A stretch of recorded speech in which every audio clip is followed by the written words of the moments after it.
Alô, pessoal, bom dia. Sejam bem-vindos aí a mais uma live do nosso SIG de Toxicologia Clínica, né? Essa sessão está sendo gravada. Peço a vocês também que ao final aí da sessão façam o registro de presença. A gente vai disponibilizar um código para vocês fazerem esse registro. Hoje, então, nós trabalharemos o tema N-acetilcisteína e o tratamento da intoxicação por paracetamol, evidência científica. Durante a fala do palestrante, eu peço que vocês, então, possam mandar perguntas pelo chat, que aí, ao final, eu repasso e a gente faça as discussões pertinentes.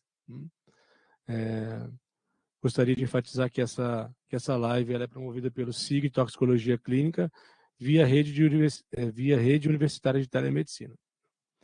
E hoje tem, então, a presença aí do professor Dr. Adebalde Andrade Filho. Ele é médico, graduado pela Universidade Federal de Minas Gerais, especialista em clínica médica pela Fundação Hospitalar de Minas Gerais, área de atuação em toxicologia médica pela Associação Médica Brasileira. MS Ciências da Saúde, gestor do Serviço de Urgência e Emergência da Secretaria Municipal de Saúde de Belo Horizonte dos anos de 99 a 2001, foi responsável pela implantação, em novembro de 2001, e coordenação médica do Serviço de Atenção Pré-Hospitalar da Unimed BH, de 2001 a 2004. Foi gestor do Serviço de Urgência e Emergência da Unimed BH 2004 a 2006. Foi superintendente dos serviços próprios da Unimed de Belo Horizonte. Professor convidado de 2003 a 2017 nos programas de pós-graduação Lato Sensu em Emergências Médicas e em Emergências Pediátricas da Faculdade de Ciências Médicas de Minas Gerais. Foi diretor-geral do Hospital João 23 de janeiro de 2014 a junho de 2015. É médico plantonista do pronto-socorro do Hospital João 23 na área de emergência e toxicologia desde 1992. E é coordenador do Serviço de Toxicologia do Hospital João 23, o CIATOX Minas Gerais, e do Programa de Residência Médica em Toxicologia Médica desde 2017. Então, o doutor Debal vai ter 1 hora aí para a sua fala, depois nós temos aí 30 minutos para a gente discutir. Adebal, novamente, te agradeço imensamente o aceite do convite de participar dessa live e tenho plena certeza de que contribuirá muito para a qualificação desses atendimentos que a gente presta aqui na área de toxicologia. Muito obrigado. Bom dia a todos. Bom dia, professor Camilo. Sou eu que agradeço ao convite, né, para poder falar aqui com a turma sobre intoxicação por paracetamol. O meu viés é um viés clínico, menos acadêmico e mais prático, e eu pretendo fazer uma exposição nessa linha, abordando o que a gente faz no dia a dia com a intoxicação por paracetamol. Então, a minha referência é o serviço onde eu trabalho, que é o CIATOX MG, e aí eu vou tentar falar um pouco do que a gente fala, é claro, sempre à luz do que a literatura recomenda. É uma intoxicação frequente e que a gente vai poder discutir aqui algumas dúvidas, e é interessante que a gente tenha mais tempo para falar, para discutir, porque devem surgir muitas dúvidas. Então, mais uma vez, obrigado e vamos começar. Por favor, o próximo. Então, a intoxicação por paracetamol, como eu disse, é muito frequente no mundo todo. Ele foi clinicamente usado a primeira vez na década de 50 e exatamente por ter alguns eventos adversos associados, ele começou a ser amplamente usado na década de 70 nos Estados Unidos e Reino Unido. E hoje ele é muito utilizado na Europa e nos Estados Unidos, né? E tanto é que ele é uma causa frequente de intoxicação nas portas de urgência desses países. E no nosso meio, o que a gente viu é que até a década de 80, quando começaram algumas propagandas aqui do principal nome comercial na época, que era o Tilenol, tinha até um jogador de futebol na década de 80 que era o garoto propaganda desse produto. E na década de 90, especialmente com a dengue, e prescrito muito paracetamol no momento em que ácido acetilsalicílico era contraindicado, acho que os mais antigos aqui devem se lembrar disso, e o paracetamol, então, entrou maciçamente, e de lá para cá o uso vem aumentando no nosso país e, consequentemente, as intoxicações também. É interessante que nós temos um grande número de substâncias comerciais que tem o paracetamol na sua composição. E isso, eventualmente, traz algumas armadilhas para o médico que está assistindo o paciente, porque ele fala o nome comercial e ele não se atenta, não se lembra de que naquela fórmula pode ter o paracetamol. É muito comum paracetamol nas fórmulas dos antigripais, e isso a gente tem que estar muito atento, né? Eu coloquei aqui alguns nomes comerciais onde tem o paracetamol na sua composição. Então, isso deve fazer parte, deve ser arco reflexo do médico que está abordando o paciente com intoxicação. Sempre não acreditar muito na sua memória e recorrer a um dicionário de especialidade farmacêutica para verificar a composição, se ali, por exemplo, tem paracetamol. Próximo. Aqui eu trouxe dados do nosso serviço de junho de 2018 até agora, final de junho de 2022, mostrando o número de atendimentos por paracetamol. Então, em 2018, aqui são 6 meses, 310 pacientes. Na linha de baixo, eu coloquei quantos pacientes usaram ou houve indicação de N-acetilcisteína. 96 casos em 2018. Em 2019, aqui já é o ano completo, né? 747 casos, com 199 indicações de N-acetilcisteína, que mais na frente a gente vai conversar um pouco mais, é o antídoto específico para o tratamento das superdosagens por paracetamol. Ano de 2020, 564. É interessante que em 2020 o número caiu não só no nosso serviço, não só da intoxicação por paracetamol, mas todas as intoxicações. O nosso serviço está dentro de um hospital de pronto-socorro. É um hospital, e aqui a gente estava com Covid. E o número de pessoas que buscavam o hospital com casos mais leves e tal, procuravam outros serviços, era muito menor em todas as áreas e na nossa não foi diferente. 2021 já subiu um pouquinho e agora no primeiro semestre, 387 casos. Parece que a gente vai voltar ao que era em torno de 700 e poucos casos por ano, sendo que até agora, nesse ano, indicamos 99 casos o uso de antídoto específico. Próximo. O paracetamol é um analgésico, né, muito usado. Ele tem uma ótima absorção pelo trato gastrointestinal, então o pico sérico é muito rápido, 30 minutos para a formulação líquida, e a formulação líquida é muito usado em crianças, né, e cerca de 45 minutos para comprimidos. É interessante que, de um tempo para cá, a gente tem as preparações de liberação lenta, e essas pode haver um retardo aí no pico sérico, assim como aqueles pacientes que ingeriram muito alimento ou ingeriram algumas outras substâncias, como opioide, por exemplo, que acaba atrasando o pico sérico. Esse dado é importante na clínica porque isso vai te ajudar a pensar, retardar um pouco a solicitação de um exame sérico, se você tiver ele disponível. De modo geral, em superdosagem, a gente considera o pico sérico em torno de 4 horas, exatamente para a gente sair dessas armadilhas do alimento, de ingestão de outros medicamentos, que são comuns, especialmente nas tentativas de autoextermínio, e a maioria dos nossos casos que eu apresentei são tentativas de autoextermínio. Então, a gente utiliza 4 horas exatamente para a gente errar menos, especialmente quando a gente vai pedir o exame sérico. Metabolização do paracetamol, metabolização hepática. Próximo.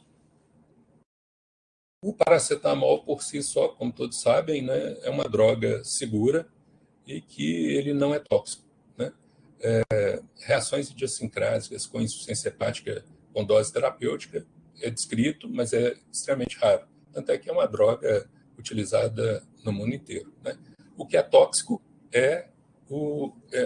são os metabólitos, né? Especialmente esse metabólito aí que eu cito no slide. E esse dado é importante porque você pode ter momentos de uma intoxicação especialmente mais tardio, onde você faz a dosagem do nível sérico de paracetamol e você pode ter níveis que seriam considerados atóxicos ou até dosagem negativa, e, no entanto, o paciente já tem muito metabólito tóxico produzido e ele vai desenvolver uma intoxicação. Isso é extremamente importante da gente pensar. Em doses terapêuticas, o que acontece com o metabólito é que ele se liga ao glutatión e forma um produto atóxico. O grande problema é que, quando você tem uma superdosagem, você tem um esgotamento dessa reserva de glutatión, e esse esgotamento faz com que sobre metabólito tóxico, e esse metabólito tóxico, então, vai lesar fígado, especialmente, mas também o rim, que a gente vai ver daqui a pouco. Próximo. A maioria dos pacientes que foram expostos a paracetamol, eles não desenvolvem toxicidade, ou porque receberam antídoto em tempo hábil, ou porque foram doses pequenas e tal. Então, segundo a literatura, é inferior a 0,5% esse percentual. O grande problema é que, mesmo sendo relativamente pequeno a mortalidade, ele é a principal causa de insuficiência hepática aguda hoje por intoxicação nos Estados Unidos e no Reino Unido também. Então, ele é importante, sim. Próximo. E aqui eu falo um pouco da dose tóxica. Esse ponto aqui é extremamente importante porque, já que a gente está falando com profissionais que trabalham no Brasil todo, a gente sabe que a realidade é muito distinta de local de estado para estado. E mesmo dentro de um estado. Aqui mesmo, em Minas Gerais, nós só temos um serviço, que é o nosso serviço, que tem dosagem com um tempo de resposta adequado na urgência da dosagem de paracetamol. Todos os outros serviços aqui em Minas Gerais não dispõem da dosagem sérica de paracetamol. Então, você muitas vezes vai se basear na indicação de antídoto na dose ingerida. E isso é um grande desafio. Até alguns anos atrás, a gente usava aqui dose tóxica para adultos 7,5 gramas e crianças 140 miligramas por quilo. E aí, de uns anos para cá, vários trabalhos publicados e mostrando que doses menores de 10 gramas em adulto raramente são associadas à intoxicação, e crianças 200 miligramas por quilo. Então, de uns anos para cá, nós passamos a usar esse parâmetro. É interessante que existem outras publicações falando de outras doses tóxicas, chegando a 12 gramas em adulto e 350 miligramas por quilo em crianças menores de 6 anos. A gente acha mais seguro, e o que a gente percebeu na literatura é que o que tem mais consistência são 10 gramas em adultos e 200 miligramas por quilo. Em algumas situações, a gente acaba sendo mais liberal na administração do antídoto. E a gente, por exemplo, alcoólatra crônico, o paciente que já chega com um quadro que no exame físico você já percebe estigmas de insuficiência hepática, é um paciente que já tem alguma hepatopatia, nós continuamos a manter os 7,5 gramas para adulto. Mas, de modo geral, usamos esse parâmetro para indicar antídoto se a gente não tem nível sério. O próximo. Crianças menores de 6 anos têm uma via metabólica alternativa, aquela via que produz o metabólito tóxico, e, consequentemente, eles toleram doses proporcionalmente maiores. O próximo. Os indivíduos desnutridos, os alcoólatras crônicos, eles possuem uma reserva de glutatión comprometida e, consequentemente, eles são mais susceptíveis à intoxicação. Por isso que, nesses casos, a gente é mais liberal na administração do antídoto e trabalhamos com dose tóxica menor, os tais 7,5 gramas. Os pacientes que são usuários de drogas que induzem a citocromoxidase também são mais propensos à intoxicação, como, por exemplo, fenitoína, fenobarbital e outras drogas. E tem drogas que são, por si só, hepatotóxicas, né? Então, o álcool, alguns tuberculostáticos, como a isoniazida, entre várias outras drogas, e elas, se associadas com o paracetamol em superdosagem, obviamente, esse paciente vai ser mais suscetível a um dano hepático. Próximo. A intoxicação por paracetamol, clinicamente, a gente divide em 4 fases, né? É interessante que essas fases elas podem estar sobrepostas, e isso aqui é mais uma apresentação didática para a gente pensar. Mas vamos lá. A primeira fase é aquela fase entre a exposição e até 24 horas, mais ou menos. Às vezes um pouco menos, um pouco mais. Em torno de 24 horas. Nessa fase, alguns pacientes, mesmo que tenham ingerido doses tóxicas, ele pode estar assintomático. Na maioria das vezes, ele queixa de uma dor epigástrica discreta, náuseas, vômitos e não passa disso. É uma fase em que a gente tende a subestimar a gravidade desse paciente, especialmente se tratar de um paciente com alto extermínio que acaba não revelando o número exato de comprimidos que tomou, não revelando todas as fórmulas que ele ingeriu, e aí a gente tem que ter cuidado nessa fase e uma boa investigação para a gente não deixar passar desapercebido. Especialmente se ele tomou lá um antigripal, mais algumas vitaminas, e aquele médico mais desavisado, ele pode não valorizar isso e acabar mandando esse paciente embora com 6 horas de observação, por exemplo, melhora daquela dor epigástrica, e ele vai embora e volta mais tarde, já com um quadro mais grave de intoxicação. Então, é uma fase de manifestações, digamos assim, inespecíficas, né? A gente precisa ter alguma dica para pensar na intoxicação por paracetamol. A fase 2, aí não. É uma fase em que o paciente já começa com algumas manifestações que fazem a gente pensar em intoxicação. Uma dor no hipocôndrio direito, a dor antes podia estar ausente, ou mais na região epigástrica, por irritação ali do estômago, agora não, uma dor no hipocôndrio direito, ele começa a subir transaminases, pode alterar um pouco bilirrubinas. Menos de 5% das superdosagens evolui para a fase 2. Então, é um percentual relativamente pequeno. A fase 3, aquele paciente não tratado ou tratado tardiamente, que vai de 72 horas a 96 horas. As manifestações ficam mais graves, os sintomas ficam mais importantes, a dor no hipocôndrio direito, a subida das transaminases mais importantes. O paciente já pode apresentar hipoglicemia, comprometimento renal, e a gente vai falar um pouco mais depois disso.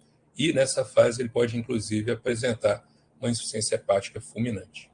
A fase 4 já é uma fase mais tardia e se ficou hepatócitos íntegros, esse paciente pode apresentar uma recuperação clínica.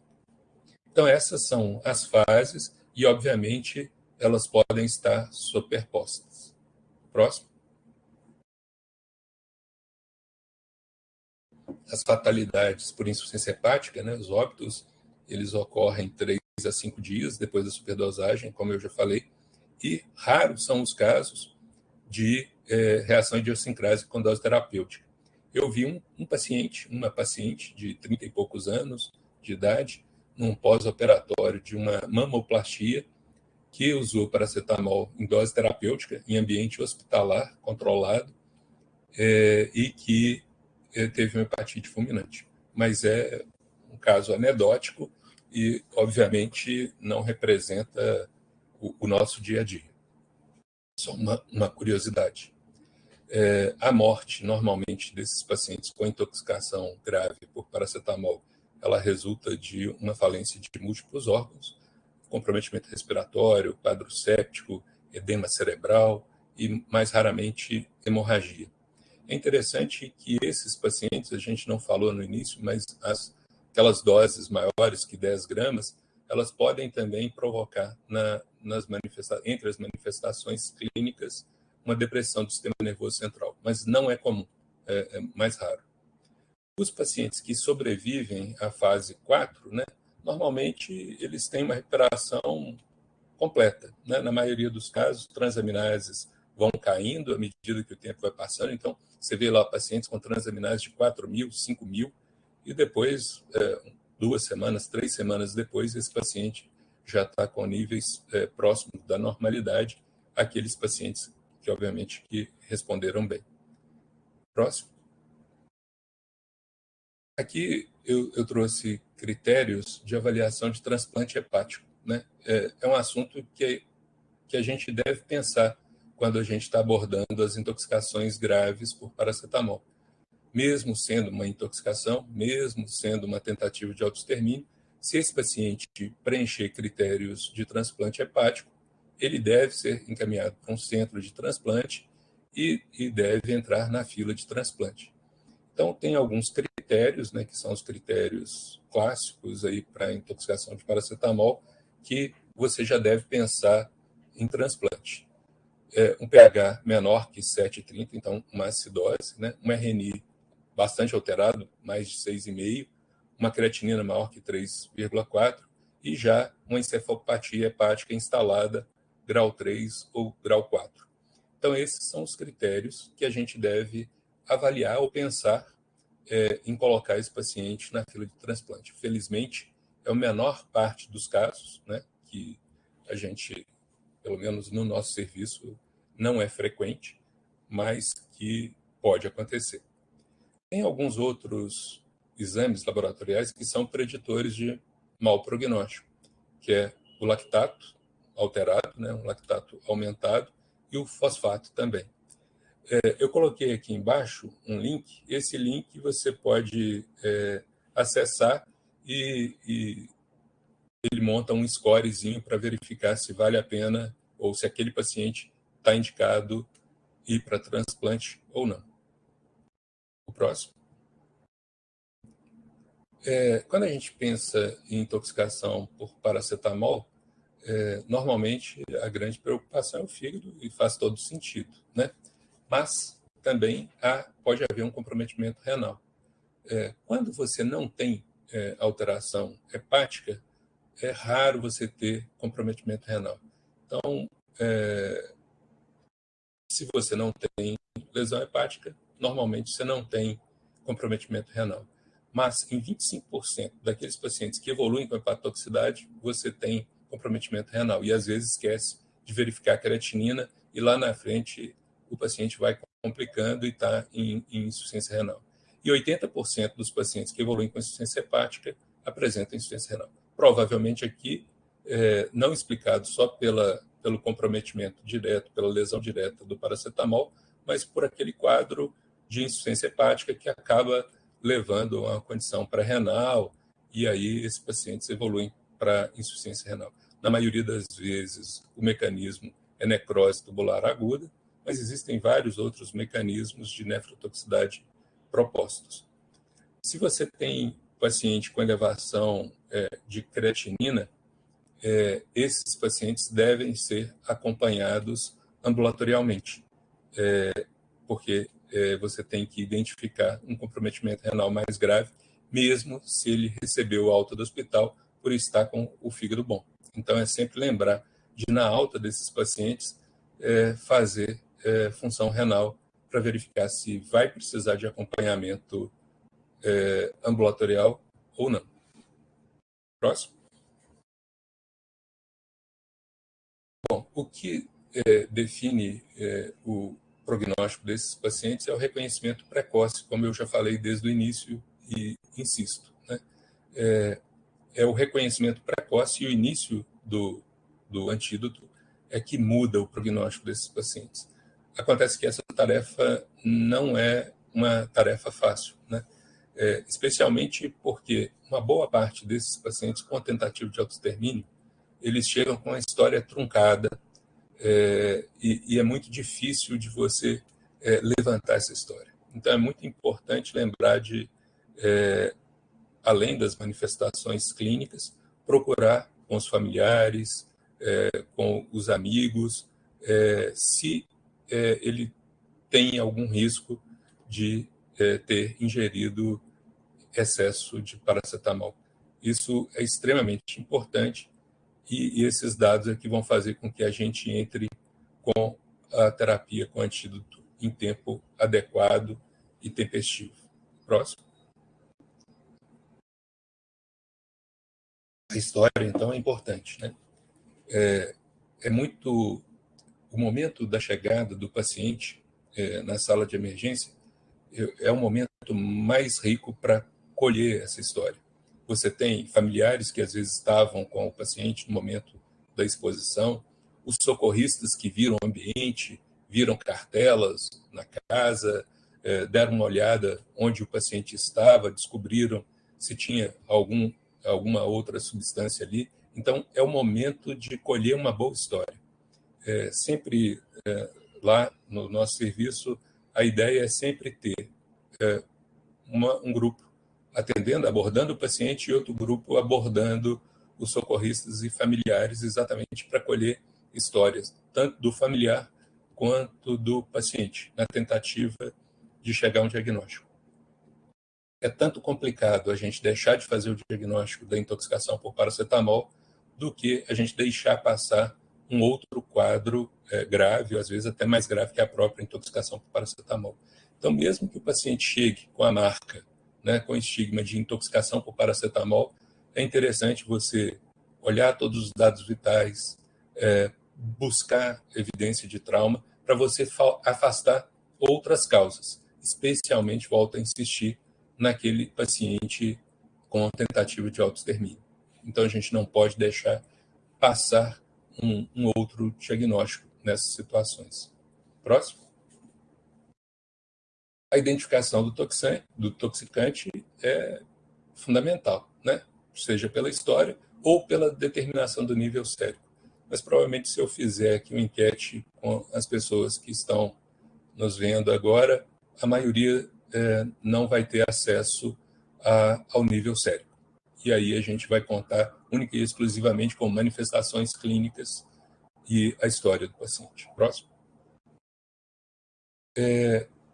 Aqui é um nomograma. Esse nomograma ele foi desenvolvido na década de 60, nomograma de Mac-Matthew, e ele leva em conta o momento da ingestão, o momento que ocorreu a ingestão e o nível sérico encontrado.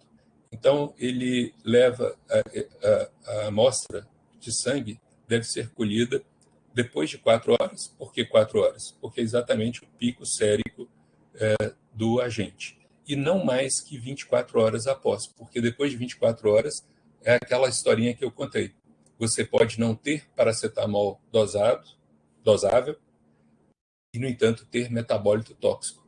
Então, é importante que o nível sérico, a coleta do sangue, aconteça entre 4 e 24 horas. O grande problema é que, muitas vezes, você não consegue definir o momento exato da ingestão do medicamento.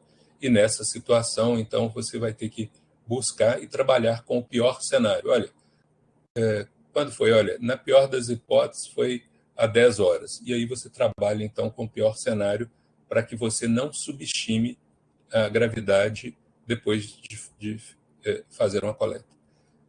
Eu não recomendo que seja feito nível sérico depois de 24 horas, exatamente porque você pode subestimar. Analisando aqui o nomograma, o que está abaixo dessa linha pontilhada vermelha, o slide ficou um pouco apagado, mas abaixo dessa linha pontilhada vermelha, pouca probabilidade de toxicidade. E acima da linha vermelha, aí melhorou bem, e acima da linha vermelha, provável toxicidade. Então, quando você tem disponível o nível sérico, fica fácil. E aí você vem, verifica o nível sérico, o tempo nas abscissas aqui, o tempo em horas da ingestão, e se o encontro dessas duas linhas for abaixo da linha pontilhada, ok, você não precisa tratar esse paciente com o antídoto específico. Acima, se o nível sérico batido com as horas de evolução for acima, provável hepatotoxicidade, e você então deve fazer o antídoto. Então, tendo o nível sérico, fica fácil. Não tendo, é mais complicado. Próximo. Então, a gente falou aí da dosagem de paracetamol, da importância. Se eu fosse eleger um exame, uma lista aí dos top 5 de importância de exames complementares na urgência, eu colocaria o paracetamol. Ele nos ajuda muito e a gente pode deixar de fazer o antídoto para vários pacientes. O antídoto, a gente vai ver depois, ele tem um custo relativamente baixo, poucos eventos adversos associados, mas se a gente não precisa dar, melhor não dar. Então, a dosagem de paracetamol, acho que é um exame que deveria estar disponível nas grandes referências para urgência que recebessem casos de intoxicação por paracetamol. Além da dosagem sérica, tem outros exames que vão nos ajudar a acompanhar a gravidade ou a evolução do paciente. As transaminases, que eu já falei, obviamente elas vão refletir a lesão hepática, né, que é a principal ação tóxica do paracetamol, as bilirrubinas também. A função renal, eu coloquei aqui em vermelho, é para a gente não esquecer de solicitar a função renal nesses casos, né, especialmente naqueles casos graves. Aquele paciente que tomou uma dose relativamente pequena, um adulto, tomou 6 gramas e tal, obviamente você não vai precisar fazer esses exames. Esses exames são para aqueles pacientes que tomaram doses maiores ou que você tem dúvida sobre a dose ingerida, e aí você então vai lançar a mão desses exames. Um paciente que chega, por exemplo, paciente de 17 anos, rígido, previamente, chegou com uma suspeita de intoxicação por paracetamol.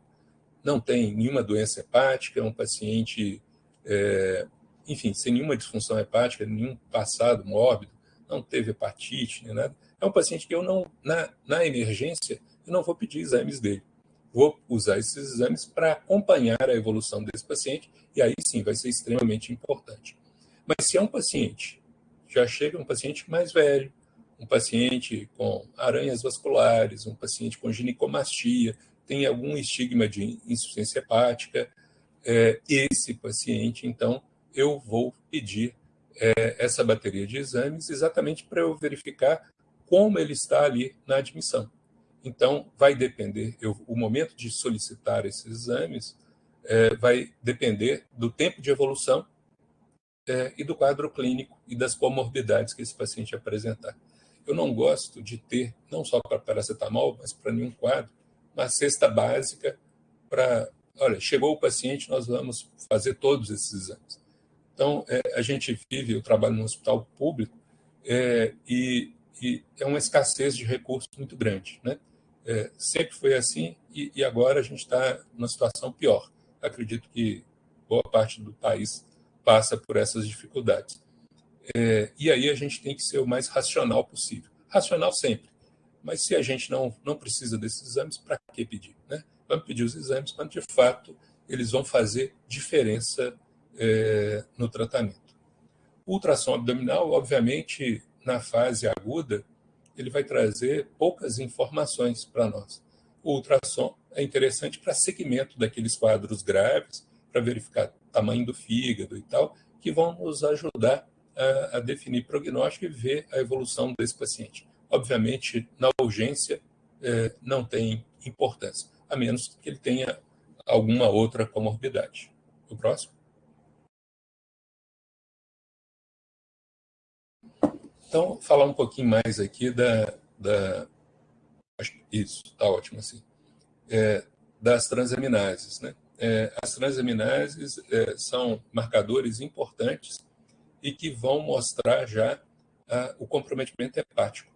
A gente não deve esperar alteração de transaminases para iniciar o tratamento, e a gente vai falar daqui a pouco. O tratamento deve ser iniciado antes, para prevenir essas alterações. Mas, eventualmente, esse paciente não chega em tempo hábil, e ele já chega mais tarde, ou você não foi efetivo na administração do antídoto, e aí você vai se deparar com aumento de transaminases. Como é que essas transaminases evoluem?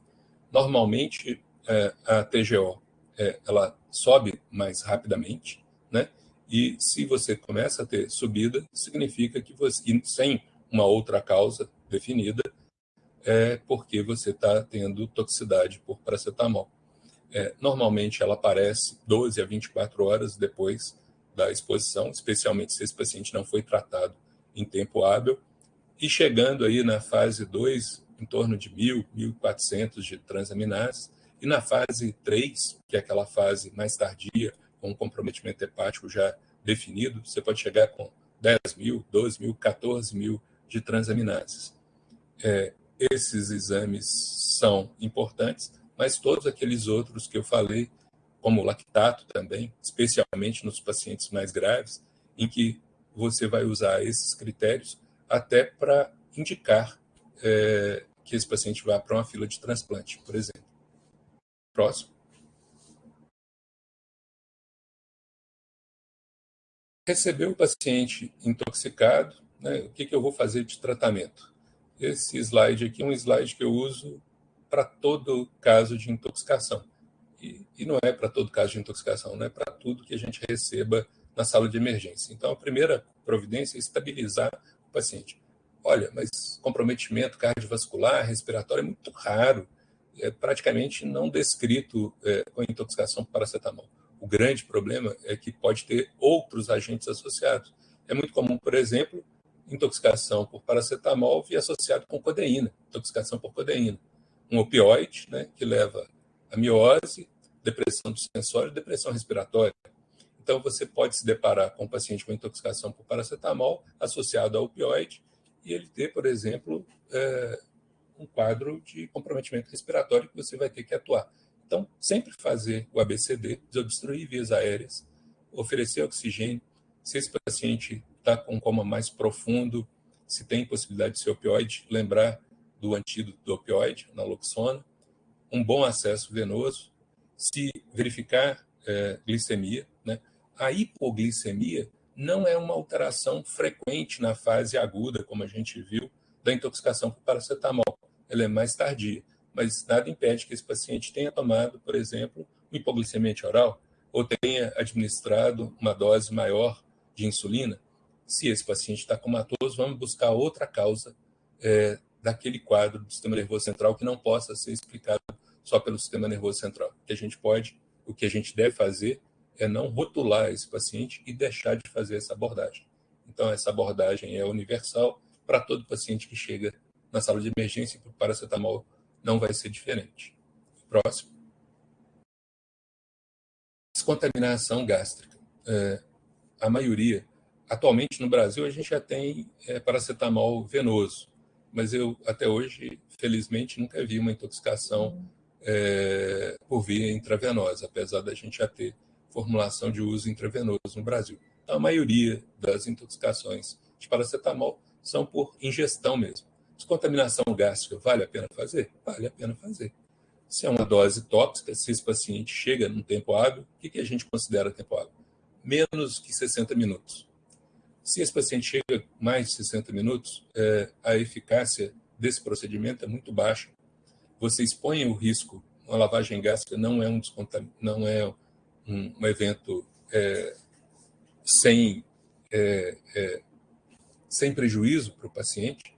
Então, sempre avaliar o risco e o benefício. Paciente com mais de 60 minutos, a minha sugestão é que não faça descontaminação gástrica. Se é um paciente que tomou uma dose tóxica, 10 gramas para adulto, mais de 200 miligramas para criança, menos de 60 minutos, faça o procedimento, faça a descontaminação gástrica. É muito raro, né? De vez em quando a gente recebe o paciente às vezes mora do lado do hospital, né? 2 quadras do hospital, e chega muito rapidamente, mas é muito raro o paciente chegar com menos de 60 minutos. Então, o esvaziamento gástrico acaba que a gente indica pouco. Não porque não seja eficaz, mas porque o paciente já chega fora do tempo ótimo para fazer o esvaziamento. Próximo. Para o carvão ativado, a gente é um pouco mais liberal. O paracetamol ele é absorvido pelo carvão ativado, e o carvão absorve, inclusive, o que está depois do piloro. Né? Essa substância tem, o paracetamol, ele é absorvido no intestino também. Então, vale a pena fazer uma dose de carvão, e nós fazemos o carvão ativado até 2 horas, quando o paciente chega até 2 horas depois da exposição. A dose para carvão, a gente usa uma única dose única. Para adulto, a gente usa 50 gramas, e para crianças, a gente usa 1 grama por quilo. A gente faz por via oral, se estiver disponível, e se o paciente for cooperativo, ou, caso contrário, a gente posiciona uma sonda nasogástrica e faz por sonda nasogástrica. Depois de 2 horas, quando o paciente chega com mais de 2 horas de evolução, nós não indicamos o carvão. Alguns autores acham que pode-se indicar o carvão 6 até 12 horas.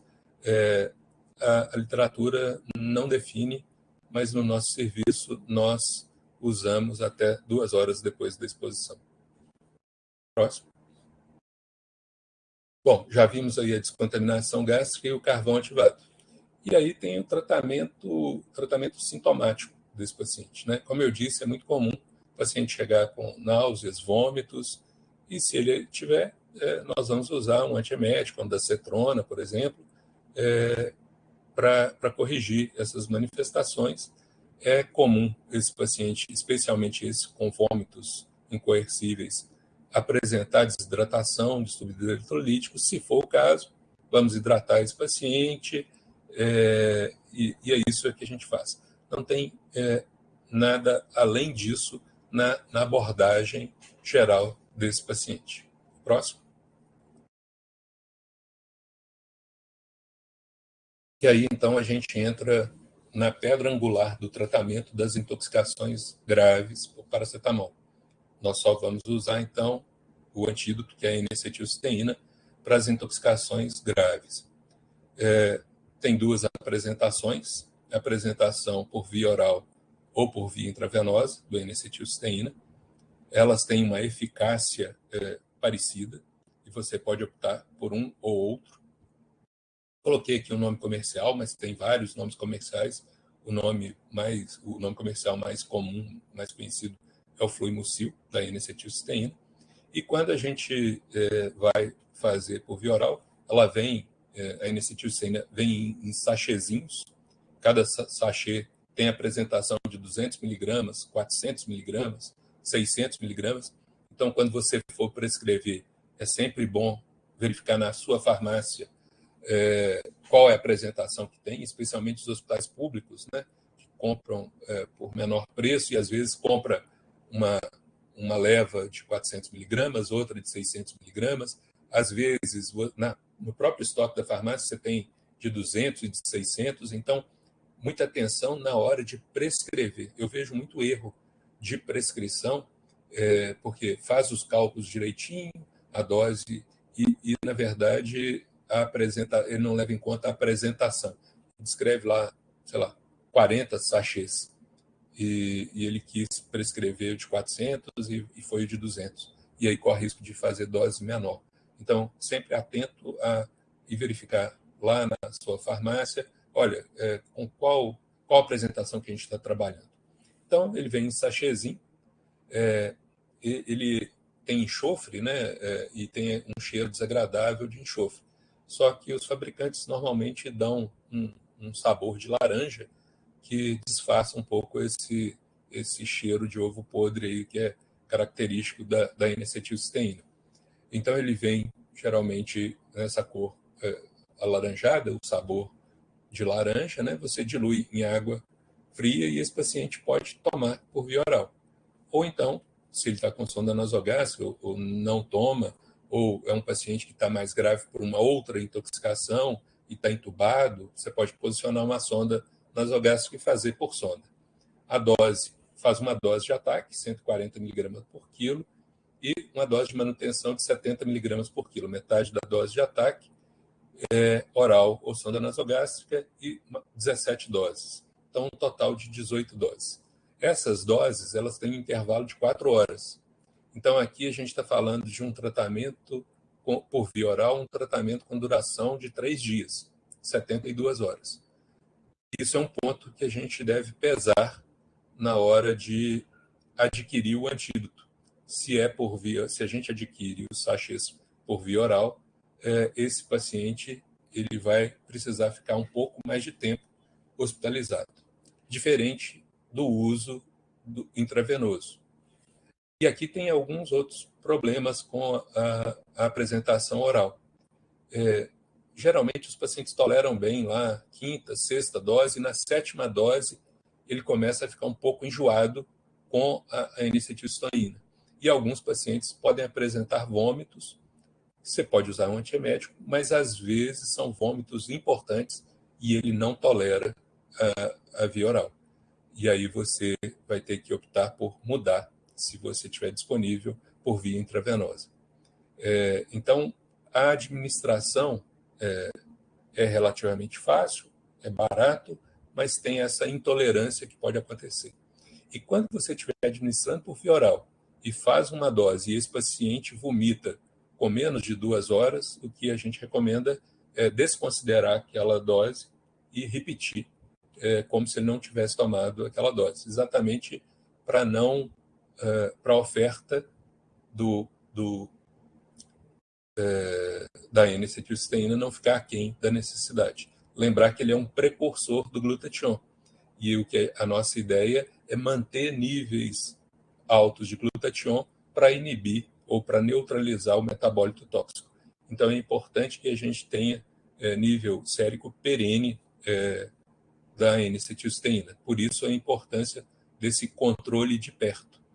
É importante que esse controle seja feito pela enfermagem, pelos farmacêuticos e também pela equipe médica. Então, todos devem estar envolvidos para que não pulem dose, para que não deixem de repor a dose se esse paciente apresentar vômito. É um paciente que tem que ser olhado de perto, apesar de que é um paciente relativamente tranquilo do ponto de vista clínico, se ele não tiver alguma outra intoxicação associada. Próximo. Então, não tem a via oral ou no seu serviço só trabalha com a via intravenosa. Eu, particularmente, acho a via intravenosa mais tranquila, especialmente para os pacientes psiquiátricos, para aqueles pacientes pouco cooperativos e para aqueles pacientes que têm vômitos. O tempo de administração aqui reduz muito, lá 72 horas por via oral, aqui em torno de 21 horas da administração do antídoto. Fica um pouco mais fácil o controle, apesar do rigor do acompanhamento deve ser o mesmo, porque aqui a gente acaba, se você descuida um pouco, o paciente perde o acesso venoso, não faz a próxima dose, então é um paciente que a gente tem que ficar perto dele para garantir que ele recebeu a dose plena do antídoto que você prescreveu. O antídoto por via intravenosa, o cálculo é um pouco diferente do que a gente falou por via oral. A dose de ataque, 150 mg por quilo. Lá no nosso serviço, a gente dilui em 200 ml de solução glicosada isotônica e infundimos em 60 minutos. Bomba de infusão e infusão em 60 minutos. A gente chama de primeira fase. A segunda fase, com 4 horas de duração, o cálculo é 50 mg por quilo. A gente dilui em 500 ml para não ficar uma concentração muito grande, e infusão em 4 horas. E na terceira fase, são 16 horas, que aí totalizam as 21 horas que eu falei. 100 mg por quilo, e a gente dilui em 1.000 ml de solução glicosada isotônica, ou então a gente divide essa terceira fase em duas, para fazer diluições de 500 ml, que é mais fácil para a equipe de enfermagem manusear. Então, a gente coloca terceira fase A e B, onde a gente faz a diluição da metade da dose calculada em 500 ml de solução glicosada isotônica. Então, a gente usa o diluente e a solução glicosada isotônica, bomba de infusão. Esse paciente não precisa necessariamente estar na sala de emergência, se ele não tiver alguma outra intoxicação que leve à instabilidade respiratória ou hemodinâmica. Ele pode estar no ambulatório comum, mas é importante que ele esteja acompanhado em intervalos curtos e regulares. Próximo. Alguns autores, e nós entendemos assim também, que no caso de ingestão maciça, então ingestão com mais de 3 vezes aquela dose tóxica, mais de 30 gramas, a gente estende empiricamente a terceira fase. Você pode estender a terceira fase 1, 2 vezes, a depender do quadro clínico e da dose ingerida. Isso não é consenso na literatura, mas a gente faz baseado em alguns autores e a gente repete 1, 2 vezes até que esse paciente apresente queda de transaminases, melhora da atividade protrombina, melhora do quadro geral. Isso pode ser feito, então, fazer além das 21 horas, para aqueles pacientes com ingestão maciça, realmente. Próximo. Diálise, o paracetamol, ele é dialisável. Eu nunca fiz diálise num paciente por paracetamol. Já fiz em pacientes graves por paracetamol que evoluíram com comprometimento renal, acidose metabólica grave, mas aí com comprometimento renal e a indicação por aumento de scores e tal. Diálise com o propósito de aumentar o clearance do paracetamol, eu nunca usei, mas isso pode ser usado, já que é uma droga dialisável. Lembrar que se você for fazer diálise nesse paciente, você também deve aumentar o aporte de NAC, porque a N-acetilcisteína, o NAC, ele é dialisável também. Então, nesse caso, os autores recomendam dobrar a dose naqueles pacientes que vão fazer diálise e ainda estão usando N-acetilcisteína. O próximo. Observação desse paciente em ambiente hospitalar pelo menos 72 horas.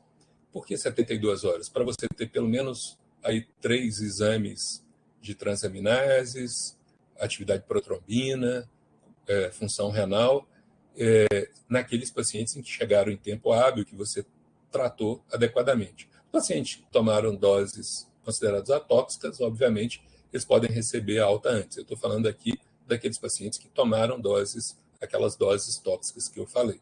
72 horas, o paciente está bem, não alterou transaminases, função renal boa, esse paciente recebe alta para cuidado ambulatorial, até porque o comprometimento renal pode ser um pouco mais tardio nesses pacientes.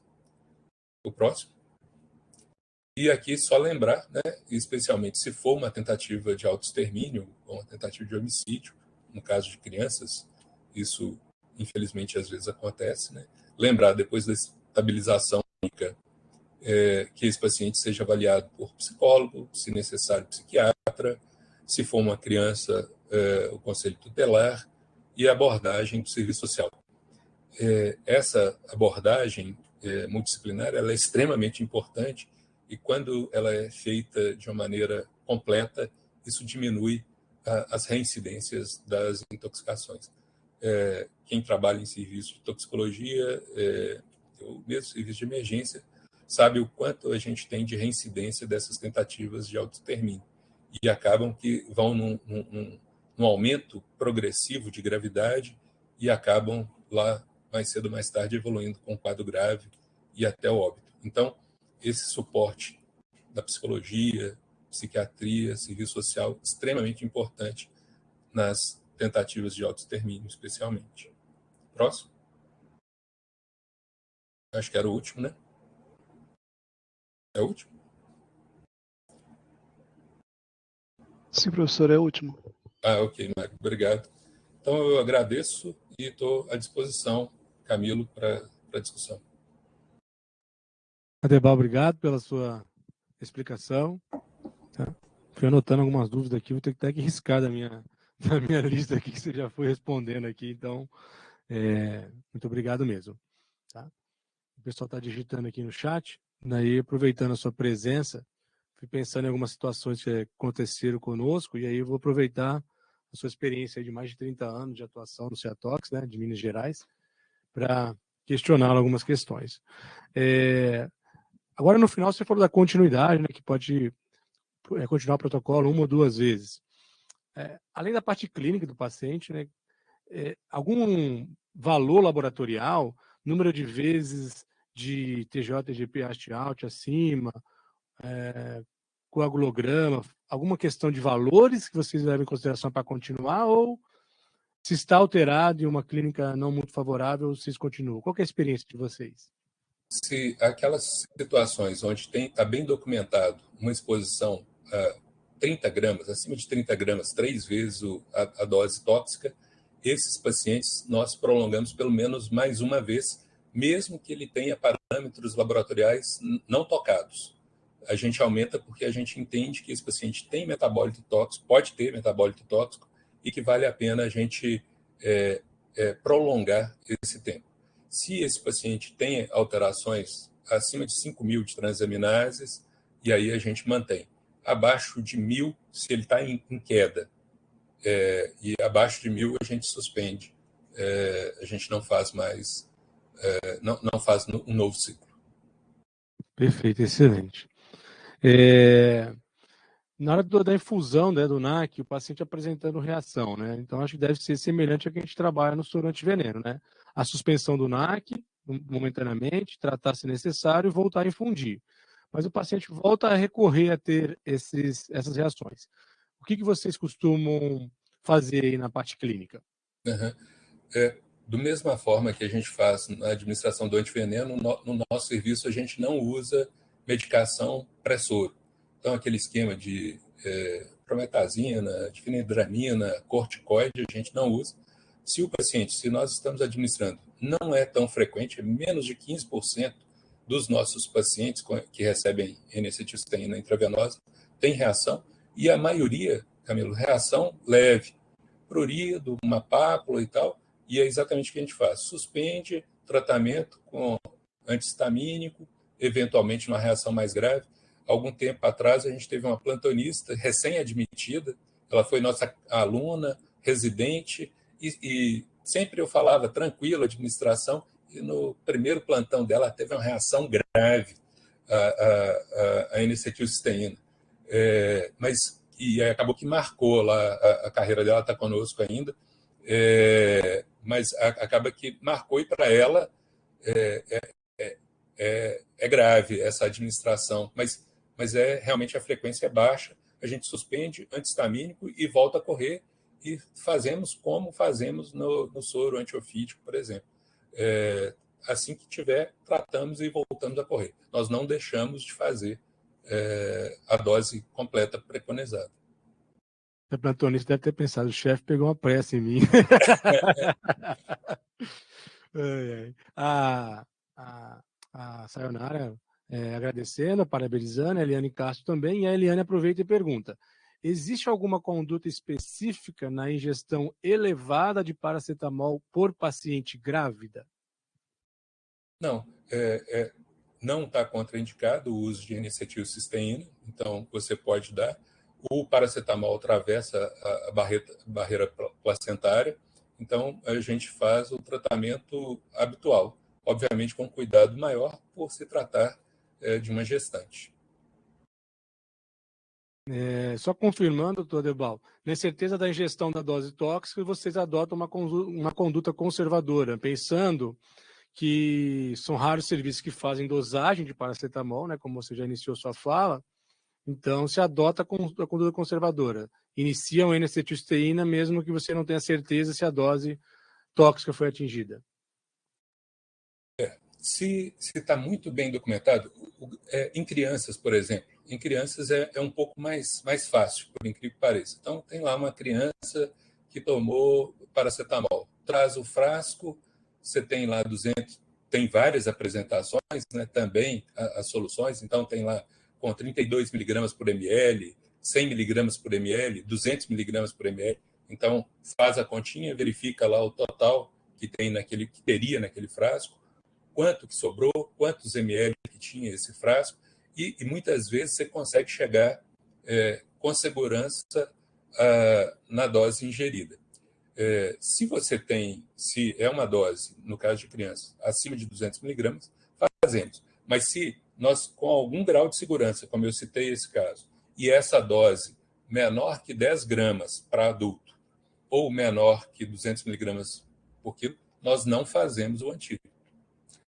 No nosso caso, fica um pouco mais fácil, porque se ele chegou entre 4 e 24 horas, a gente faz a dosagem e tal. Mas nós sabemos que essa não é a realidade.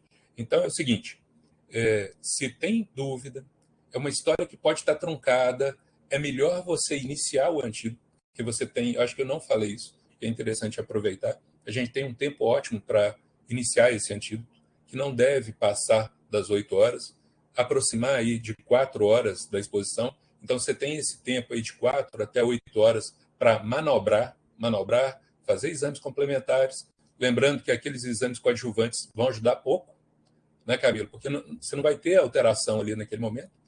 E se você não tem a dosagem, é melhor ser um pouco mais agressivo e administrar o antídoto. E se lá na frente chegarem evidências, história bem confirmada, quem comprou o medicamento, trouxe o medicamento e tal, aí você pode interromper. É melhor você interromper, eu acredito, no meio do tratamento do que você deixar de dar e perder o tempo ótimo da administração do antídoto. Não sei se eu consegui responder. Respondeu, ficou super claro.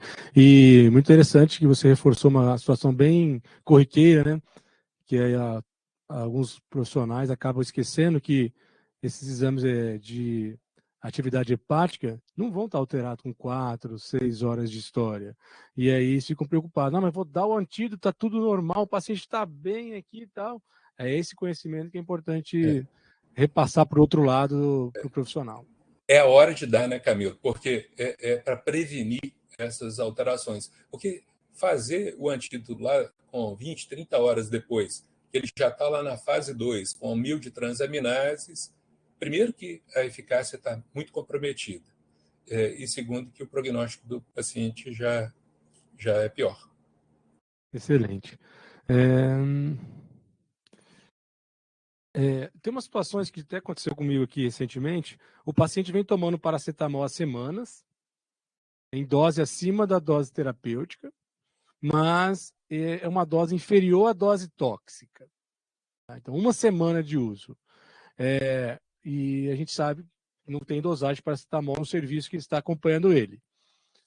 E aí, Debal, o que poderia fazermos nesse caso? É difícil. E mesmo tendo o nível sérico, né, o nível sérico não vai ajudar muito.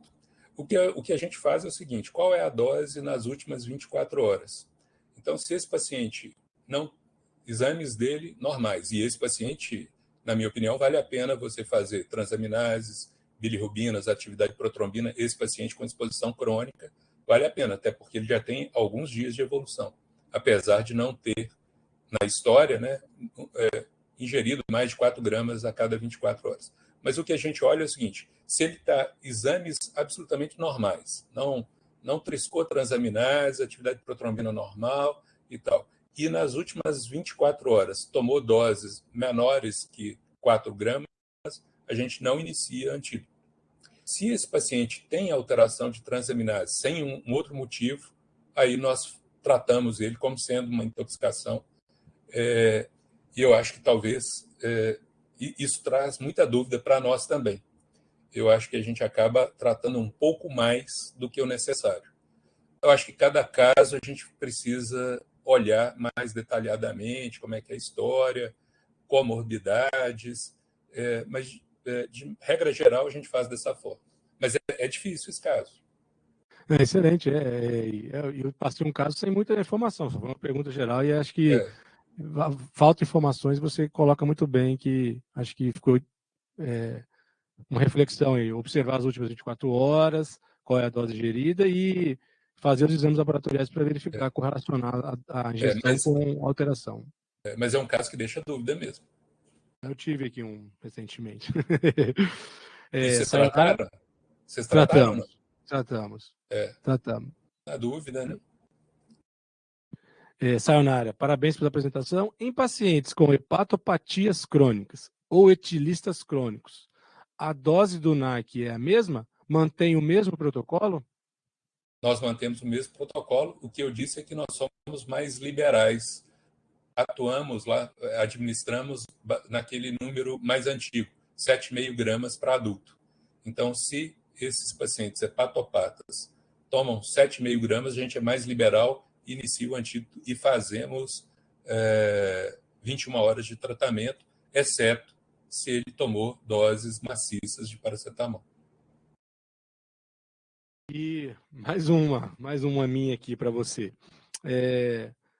E até você chegou a comentar, né, no finalzinho aqui da sua apresentação, na impossibilidade de continuar a via oral. Também recentemente a gente teve um caso como este.